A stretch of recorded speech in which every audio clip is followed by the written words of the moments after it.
what I want to talk about here today. This is our Freedom Flight podcast, and I'm here today with Mike Hedlund from O'Neill, Nebraska, and Peter Marinello. And so Peter's our IANP here in the shop, and going to become a part of our flight instruction team into different aspects as we grow here. But the main thing I want to talk to you about, Mike, I've known you for a long, long time, and I can't remember when we first started flying tailwheel, but it's been quite a few years ago. I'm not young like I used to be. I actually think it was 20. Was it 20? Right about 20 years. Yeah. Well, that's crazy. Yeah. But I'm not quite as young as I used to be, and neither are you. Been a physical therapist for how long did you say? 34 years? Yep, Chiropractor for 34 years. But you're a fit guy. You play football for the Huskers. I did. So you obviously know what it takes to maintain the integrity of the body and to stay physically healthy and so on and so forth. So as I'm 6 months from 50, one of the things that I've kind of noticed in my own life is that the things that used to come easy, I have to lean into a little bit more, whether it's physical fitness or it's flying airplanes. And we are seeing an aging demographic in aviation, especially around here. So I see more and more people over the age of 60 that come through and want a flight review, for instance. They want some element of training to maintain their proficiency. My question is, in all of this is, is it the same thing that you see in medically or physically, that somebody has to train to keep up with their body or to maintain the integrity? Because I think it relates directly in the same manner to how we fly airplanes. But will you speak into that a little bit about what that means? Yeah, and I agree with you. I feel like it does. I'm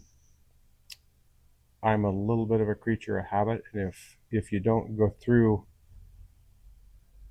those checklists in your mind, or fly a couple times a week, or maybe once a week at least, then you lose that feeling. You get it back fairly quickly, but you don't want to not have it and have some sort of an accident. So, interesting story. I had an Aviat Husky, probably about 10 years ago, and trying to get in it. Yeah, you're right. You hold on here and you pull your left knee up really high, and your foot's almost over the door sill, but it's not quite. And so you give that little, okay. And they're fun to fly and they're comfortable to fly. But I thought, I'm going to hurry and fly this for a year because I'm not going to be able to get in this. So to fly an airplane like that that's fun to fly, you do need to not have a big belly. Right. Yeah. And your hips need to be flexible. And so that's just one example of you do need to keep yourself a little bit physically fit, or it's not fun to fly anymore. Yeah. Yeah, obviously in aviation, it's a big deal. Weight is a big deal. Yeah. But physical fitness, I've instructed in airplanes before where we can't pull the stick back because I'm flying with somebody who's 280 pounds, right? Yeah. So it's a very real thing. I don't know. It just seems like maybe our nation's transitioning a little bit to a sense of awareness in what we're eating, how we're living, putting healthiness back in the priority box a little bit more than it used to be.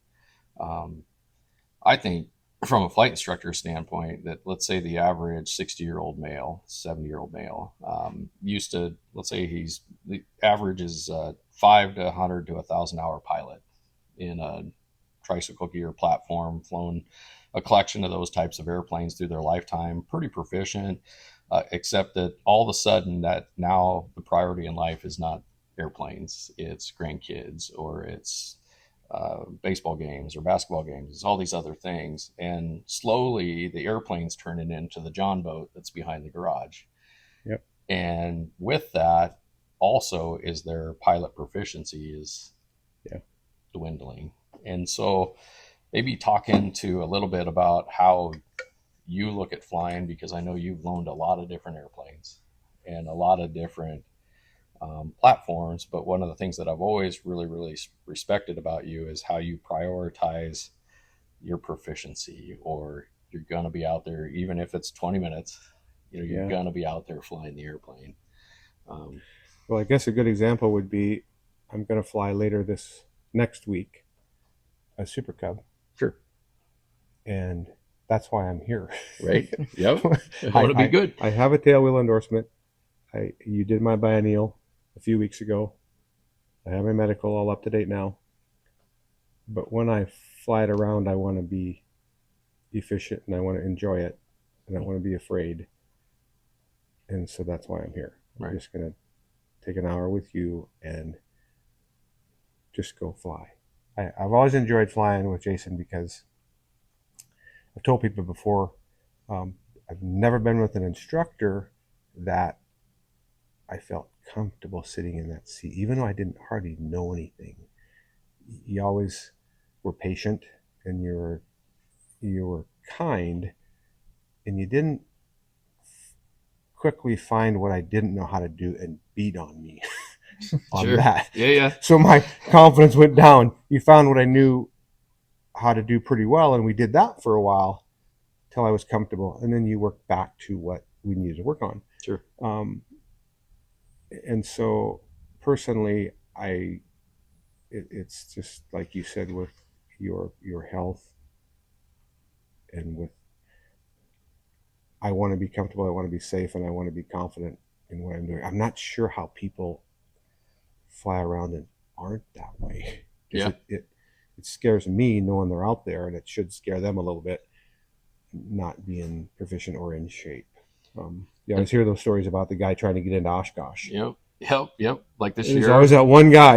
Right? Yeah. And there's always that one guy around here. And I think sometimes we actually, those situations actually force people out of aviation. Yeah. So if you let it go too far, and then you get to where your comfort level isn't there, rather than say, hey, I need some training, I need some remedial help, we need a rusty pilot program, right? We need something. I also would say, I said this into a flight review here a month or two ago, but and I was trying to push the man who I know wants to fly his airplane to fly it more. So he's got a beautiful RV, and I said, hey, there's absolutely no excuses now, but I'd really like you to fly that airplane a minimum of once a week. And the way I related it was, if I was going to go out at 50 years old and become physically fit in some capacity, more so than I let myself go in my 40s, I'm going to have to work out at least once a week. And I would say as you get older, you have to work out more to maintain some sort of physical fitness close to what you were. Is that true? Yeah. Unfortunately, it is. Right. It's just the way it is, right? Yeah, and you're right. At least every other day, you should do some sort of a little bit of a strength training program, even if it's lightweight with a few more reps, and then a little bit of an aerobic program where it might only be getting on your exercise bike for 10 minutes. But every other day, if you do that consistently, well, number one, you feel better. 2, you're more confident. 3, you can climb in and out of that airplane easier, right? And fly it around more efficiently because you feel better. So I couldn't imagine getting into an emergency situation and not being proficient. And then you're already 2 steps behind the ball, and you're just along for the ride at that point. Sure. Yeah. Well, it's I don't know. I've seen this in myself, especially when you dabble into different skill sets. And one of the things I really respect about you is that you looked at the possibility of flying tailwheel airplanes, which a lot of people would say, man, I don't want to have anything to do with that. That's just that thing will ground loop. That thing will hurt you. That thing will get away from you. And we looked at it from a perspective of what does it take to get the skill set to the point where you're confident in what you're doing. And that went all the way to you owning an RV7, which are amazing airplanes, but quick little short coupled airplanes that, in my opinion, you have to be a pretty decent tailwheel pilot to maintain that and to fly it. I don't know, my message here today, and I appreciate you, sitting here and having a conversation with us, but I would just urge that our older, our aging audience are the people who are out there wanting to fly airplanes more, and they maybe, some of the most enjoyable people I've taught to fly are post 40, because they finally have money, they finally maybe have a little time, they finally got to buy that thing they've always wanted since they were 12 years old, but you can't just go get a license and then fly 10 hours a year and expect to be a very proficient pilot in what you're doing. If anything, as you age, I think you need to step on the gas. Correct.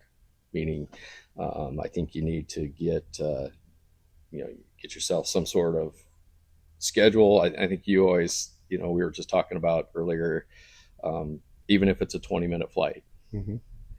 But how many times a week would you fly? Well, 3 at least, or always at least a couple times a week. Yeah. So if you look at it from that perspective, I mean, most people aren't even getting close to that. If most people get 1 hour a month, right. And it's also from the maintenance side of these things that we're seeing an aging demographic of airplanes that aren't getting any younger, and they're getting exercise 20 hours a year. And then we have major issues, Well, when you think about getting the oil temperature up to about 180 or 200, I always thought about that. I didn't really want to tell my mechanic I only flew for 20 minutes. I wanted to tell him I flew for an hour, so he felt better. He felt better that I at least got some of the moisture out of the engine by getting the temperature up there.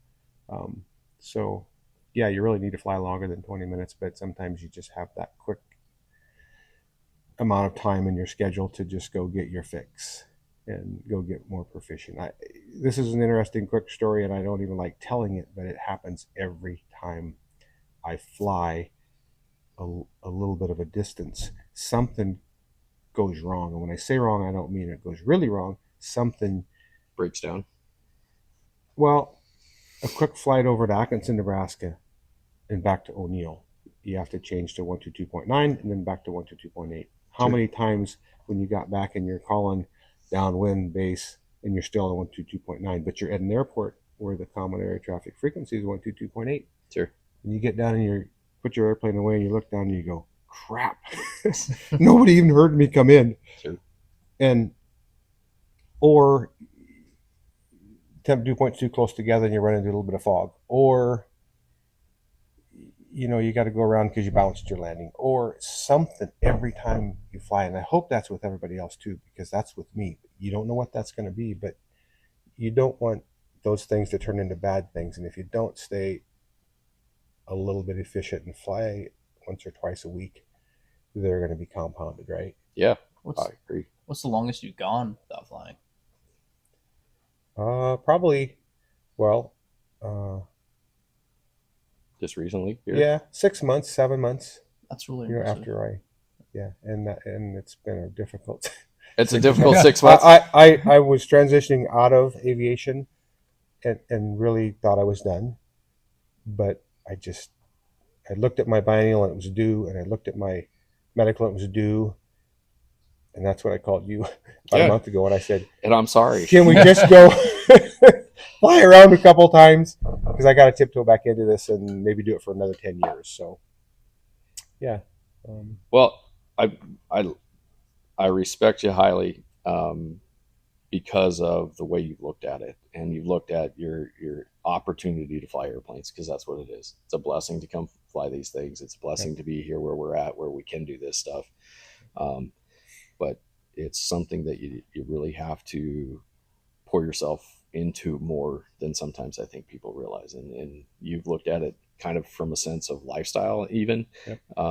Whereas if I don't get my curl reps in on Wednesday nights, by the time Friday comes around, I feel like I'm going backwards. Oh yeah. And so I just urge everybody that's listening to think about that a little bit. If you have a dad who's flying, if you have somebody who's going up in age and you want them to still experience this stuff, that you encourage them to get out in the airplane with them.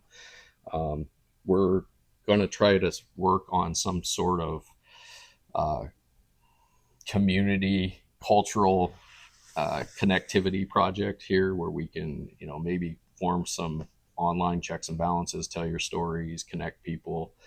whatever we can do to stoke that fire just a little bit, even if it's you opening up an Instagram or a TikTok and saying, wow, that guy went and flew last night and that was a beautiful night and I missed my opportunity.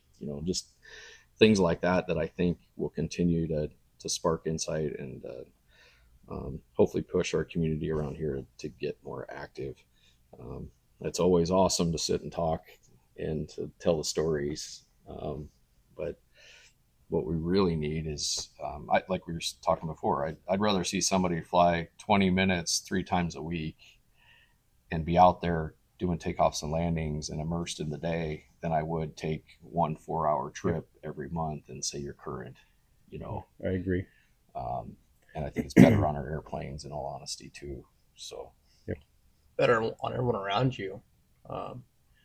Right now, it's I couldn't imagine putting a whole family into an airplane after not being incredibly proficient, and knowing that if I lost my engine, I could put in that, I could put the airplane in someone's backyard basically and pinpoint that landing. And if I'm not to that point, I couldn't imagine taking my family up. And I'm sure out in Western Nebraska or O'Neill, you probably see that a lot of guys that maybe get out once a month and pull the whole family up. Or once a year. Yeah.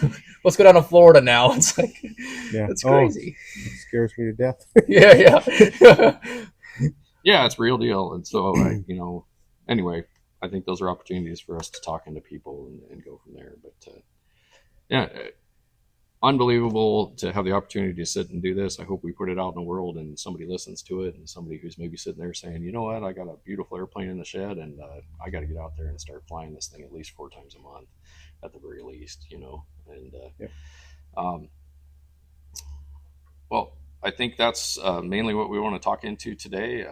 We're going to watch the sun come up here, and then we're going to go out and fly the Scout. And you're doing, I mean, it was there. It came back to you here in about an hour and a half of flying, right? So last time we flew, we had a couple of sweet spot landings, and now you're really, to say it less, screwed because so you're hooked again for 10 years, right, Mike?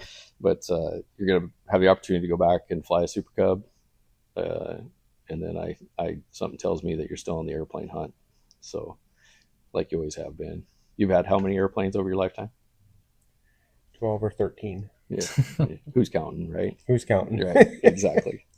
All right, we're going to sign off with our podcast, and we thank you all for listening. We'll be back again with somebody, and we'll talk into important things in aviation.